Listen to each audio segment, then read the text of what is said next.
Mind ചെയ്യാതെ അങ്ങനെ കൂട്ടത്തിൽ വളർന്നു പോകുന്നതാണ്. പിന്നീട് ഒരു പ്രൊഡക്റ്റ് ആയിട്ടുള്ള ഐക്കോഫി എനിക്ക് എൻ്റെ കയ്യിൽ കിട്ടും. കാരണം ആ സമയത്ത് ഞാനൊരു ഏകദേശം ഒരു 12 വർഷമായിട്ട് എനിക്ക് ഡയബറ്റിക് ഉണ്ടായിരുന്നതാണ്. ട്രീറ്റ്മെൻറ്റെല്ലാം എടുക്കുന്നത് മൂന്ന് നേരം മെഡിസിൻ എല്ലാം കഴിച്ചുകൊണ്ടിരുന്നതാണ്.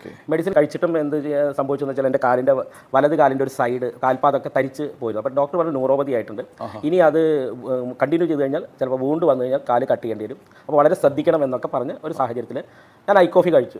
ഐക്കോഫി കഴിക്കുമ്പോൾ തന്നെ എനിക്കൊരു പകുതി മാത്രമേ വിശ്വാസമുള്ളൂ. പക്ഷേ ഐക്കോഫി കണ്ടിന്യൂ ചെയ്തൊരു 35 ഡേയ്സ് കഴിഞ്ഞപ്പോൾ എൻ്റെ ഫാസ്റ്റിംഗ് ബ്ലഡ് ഷുഗർ ചെക്ക് ചെയ്തപ്പോൾ 115 വന്നു. ഒരു 12 വർഷമായിട്ട് സംഭവിക്കാത്തൊരു കാര്യമാണ്. ഞാൻ മെഡിസിൻ സ്റ്റോപ്പ് ചെയ്തു, മെഡിസിൻ എല്ലാം സ്റ്റോപ്പ് ചെയ്തു, കോഫി മാത്രം എഗെയിൻ ഒരു ബോക്സും കൂടെ കഴിച്ചു. അപ്പോൾ 138 വന്നു. സാധാരണ മെഡിസിൻ എല്ലാം സ്റ്റോപ്പ് ചെയ്ത് കഴിഞ്ഞാൽ നേരെ ഒരു 150-200 ഒക്കെ ആയിട്ട് പോകും ഫാസ്റ്റിംഗ്. പക്ഷേ മെഡിസിൻ ഇല്ലാതെയും ഐക്കോഫിയുടെ സപ്പോർട്ട് കൊണ്ട് 138 ആയുള്ളൂ. അപ്പോൾ എനിക്ക് ബിലീഫ് വന്നു. ഞാൻ കണ്ടിന്യൂസ് ആയിട്ട് യൂസ് ചെയ്യാൻ തുടങ്ങി.